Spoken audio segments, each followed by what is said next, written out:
Good morning students. Last class में हमने हड़प्पा सभ्यता के नगर योजना के बारे में जाना था। आज जो हमारा टॉपिक होगा वो हड़प्पा सभ्यता के सामाजिक जीवन की जो है विस्तृत हम चर्चा करेंगे। हालांकि हमें बहुत ज़्यादा स्रोत प्राप्त नहीं होते। जो भी कुछ ज्ञान है हमारा हड़प्पा सभ्यता से संबंधित वो सब पुरातात्विक स्रोतों पर आधारित है। तो देखिए, सबसे पहला जो पॉइंट है जो हम डिस्कस करेंगे वो है सामाजिक वर्गीकरण, सोशल क्लासिफिकेशन। तो देखिए, जो हमें साक्ष्य प्राप्त हुए हैं, जो अवशेष प्राप्त हुए हैं, उसके आधार पर हम ये केवल अनुमान लगा सकते हैं कि उस समय जो समाज था वो आर्थिक स्थिति के आधार पर अनेक वर्गों में बटा हुआ था। सोसाइटी में जो डिवीज़न है वो शुरू से ही रहा है और आज भी है। आप देखिए कि आर्थिक आधार पर हम एक हाई क्लास सोसाइटी बोलते हैं, फिर मिडिल क्लास सोसाइटी बोलते हैं और फिर जो लोअर क्लास सोसाइटी बोलते हैं। अब क्या उस समय आज की भांति जाति प्रथा प्रचलित थी या नहीं, इसका हमारे पास कोई उपलब्ध स्रोत नहीं है।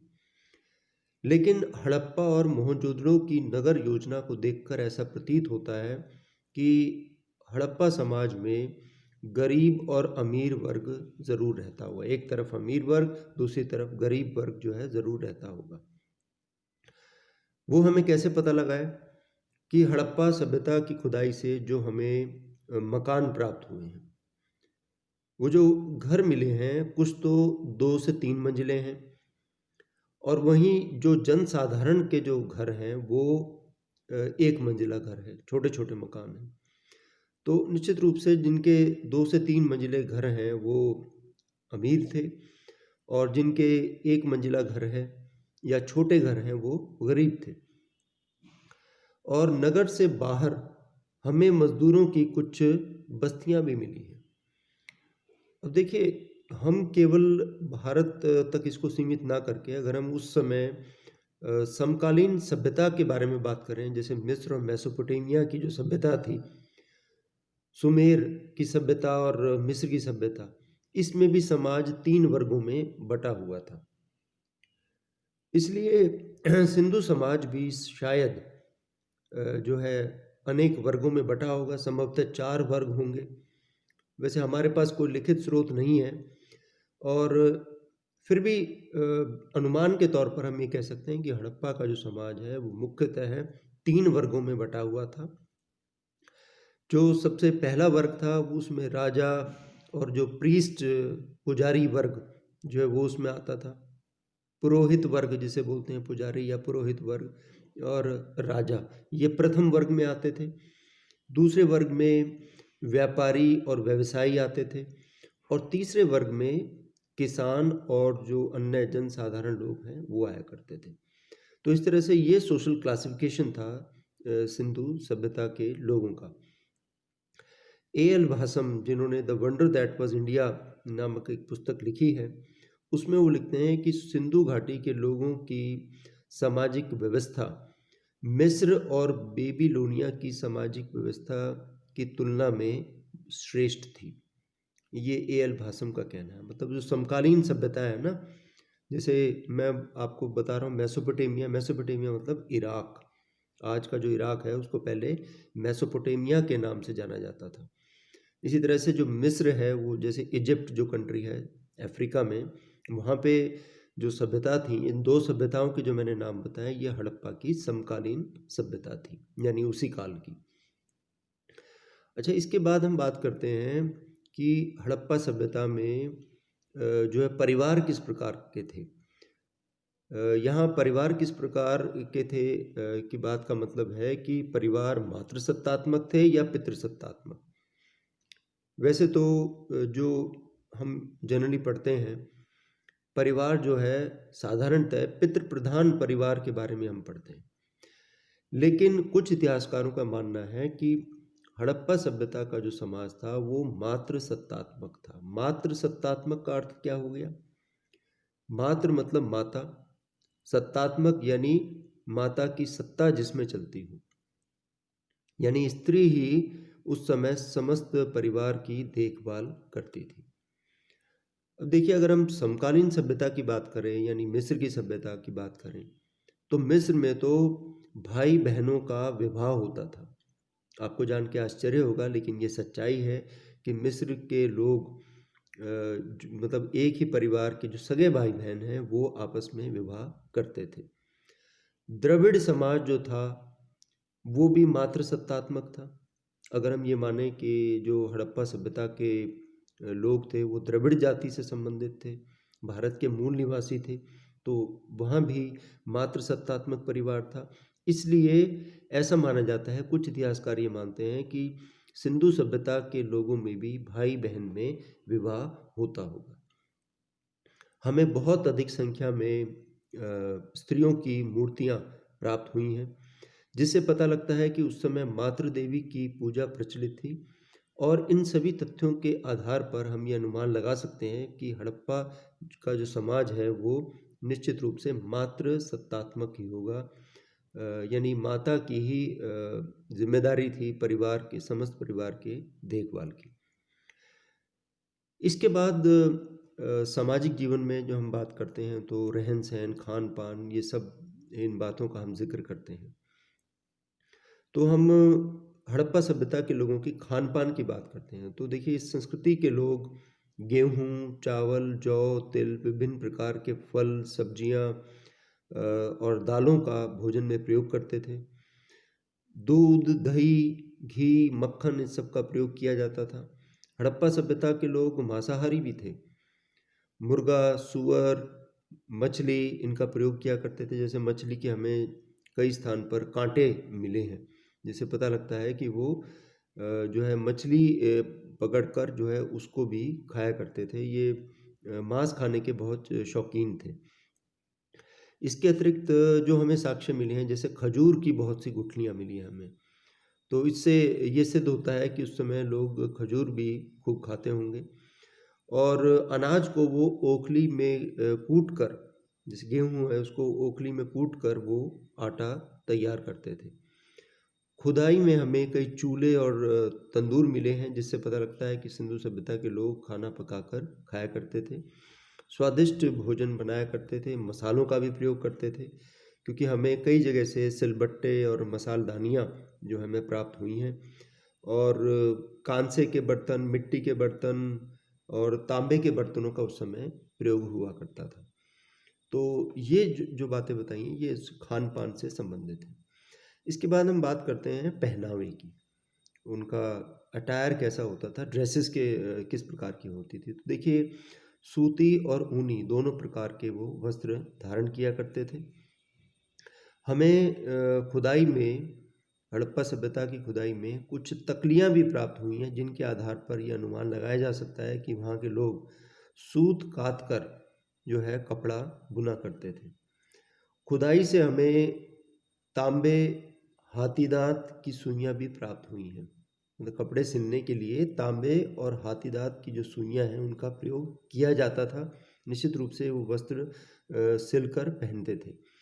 उनका जो है परिधान किस प्रकार का होता था, पुरुष जो है शरीर के निचले हिस्से में तो धोती धारण किया करते थे, और शरीर के ऊपरी हिस्से में वो अपने तन को चादर से ढक लिया करते थे।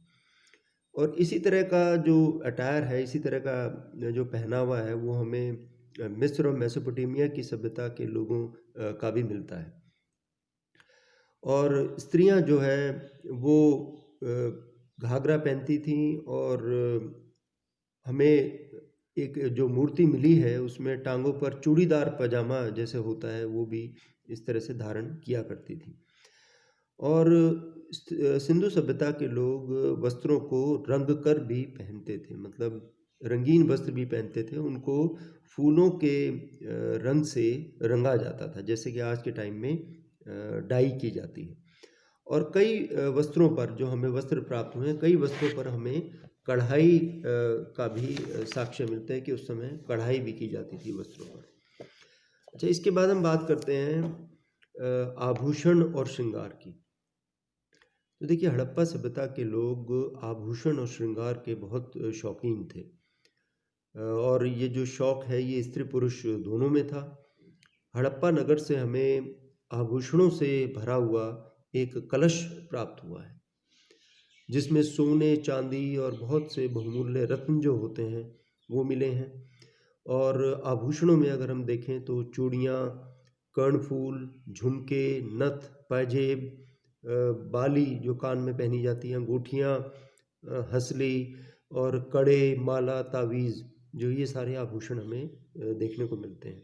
और ये आभूषण विभिन्न धातुओं के बने हुए थे, जैसे सोने के, तांबे के और इसके अतिरिक्त चांदी के, हाथी दांत के भी हमें आभूषण और रत्नों के आभूषण भी हमें मिलते हैं। जबकि जनसाधारण मतलब ये जो थे सोने, चांदी, तांबे वगैरह के, इसके तो ये तो ज़्यादातर अमीर लोग धारण किया करते थे। जो जनसाधारण थे वो मतलब तांबे के, क्योंकि तांबा अगर देखा जाए तो उस समय धातुओं में सबसे सस्ता था, तो तांबे के आभूषण, कांसे के आभूषण भी धारण किया करते थे। और इवन हड्डियों के आभूषण और हाथी दांत के आभूषण भी उस समय लोग धारण किया करते थे। और अंगूठियाँ ज़्यादातर जो होती थी वो तांबे की बनाई जाती थी, यानी उसके आर्थिक स्थिति के हिसाब से, जैसे जो जनसाधारण थे वो तो पत्थर के आभूषण भी पहनते थे, हड्डियों के आभूषण भी पहनते थे, लेकिन जो अमीर वर्ग था वो सोने, चांदी और हाथी दांत के आभूषण धारण किया करते थे। हमें हड़प्पा सभ्यता की खुदाई से बहुत सी श्रृंगार दानियाँ भी प्राप्त हुई हैं। जिस श्रृंगार दानी का मतलब कि आजकल की तरह जैसे स्त्रियाँ अपने साथ में मेकअप बॉक्स रखती हैं, यानी श्रृंगार प्रसाधन के जो एक डिब्बा रखती हैं अपने साथ में, जिसमें लिपस्टिक, तेल, सुगंधी, पाउडर वगैरह ये सारी चीज़ें होती हैं। इसी तरह से उस समय हमें एक श्रृंगार दानी मिली है जिसमें ये सारी चीज़ें हैं। यानी आप ये मत सोचिए कि 5000 साल पहले स्त्रियां जो है अपने आप को सजाती संवारती नहीं थी, वो पूरा शौक रखती थी। और ये सारी चीज़ें जो हमें प्राप्त होती हैं, जैसे हमें कुछ चिमटियाँ भी प्राप्त होती हैं जिससे अनावश्यक बाल जो है निकाले जाते थे। और हमें लिपस्टिक, सुगंधी और लाली वगैरह ये सारी चीज़ें, सुरमा वगैरह ये सब हमें प्राप्त होता है। तो सजने संवरने का शौक स्त्रियों को भी था और पुरुषों को भी था। साथ ही साथ हमें कांसे के बने दर्पण और कंघियाँ भी प्राप्त होती हैं, जिससे स्त्री पुरुष दोनों ही अपने बाल संवारते थे। और स्त्रियां जो है लंबे बाल रखा करती थी अमूमन, और जो पुरुष थे वो कुछ पुरुष दाढ़ी भी रखते थे, मूछें भी रखते थे, और कुछ पुरुष जो है वो दाढ़ी मूछें मुड़वाते भी थे। जैसे हमें कांसे के उस्तरे भी प्राप्त हुए। उस समय लोहे का ज्ञान नहीं था, तो कांसे की ये सब हमें वस्तुएं प्राप्त होती हैं। अच्छा, इसके बाद जो लास्ट एस्पेक्ट है सामाजिक जीवन का, वो है मनोरंजन को लेकर। देखो, कोई भी समाज रहा है वो कभी भी नीरस नहीं रहा। अपना सब समाज अपना किसी न किसी प्रकार से मनोरंजन करते हैं, आज भी करते हैं। जैसे आज मनोरंजन के साधन बहुत से हैं, लेकिन उस समय भी लोग अपना मनोरंजन किया करते थे। 5000 साल पहले भी शिकार करते थे, संगीत नृत्य का जो है उन्हें बहुत शौक था। जैसे एक हमें एक मूर्ति प्राप्त हुई है कांसे की, जो कि नर्तकी की मूर्ति है। तो वो एक विशेष मुद्रा में है जिसमें वो नृत्य कर रही है। तो इससे पता लगता है कि उस समय जो है नृत्य मनोरंजन का एक साधन रहा होगा। इसके अतिरिक्त उस समय लोग शतरंज खेलने के भी शौकीन थे। ढोल बजाकर, गीत गाकर पशु पक्षियों को लड़वाने का उनका एक अच्छा मनोरंजन का साधन था। पशु पक्षियों की लड़ाई भी वो करवाया करते थे, उससे भी वो अपने आप का स्वयं का मनोरंजन करते थे। और हड़प्पा की खुदाई से हमें एक ऐसी आकृति प्राप्त हुई है जिसमें धागा बांधकर उसको खींचने से उसके हाथ पैर हिलते थे। जैसे कठपुतली होती है ना, उसके द्वारा भी उस समय मनोरंजन किया जाता था।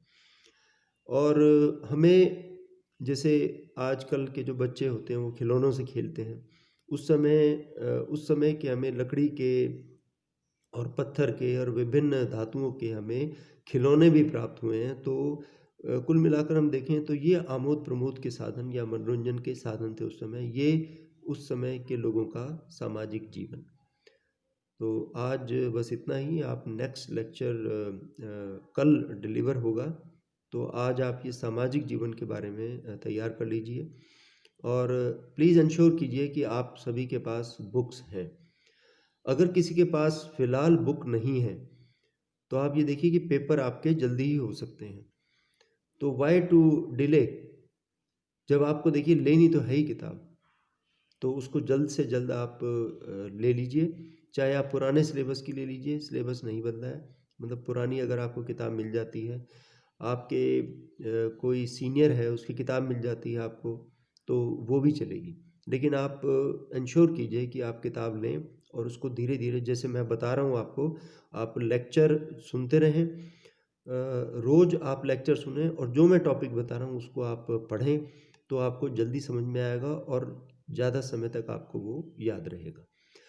एक मैं आपको इम्पोर्टेंट क्वेश्चंस की लिस्ट मैं भेज दूँगा 2-3 दिन में, आप उसके हिसाब से अपनी तैयारी कीजिए। वैसे तो मैं वही करवा रहा हूँ फ़िलहाल, इम्पोर्टेंट क्वेश्चंस ही करवा रहा हूँ, लेकिन साथ-साथ आपका सिलेबस इतना ज़्यादा नहीं है, वो पूरा कवर भी हो जाएगा। Thank you very much.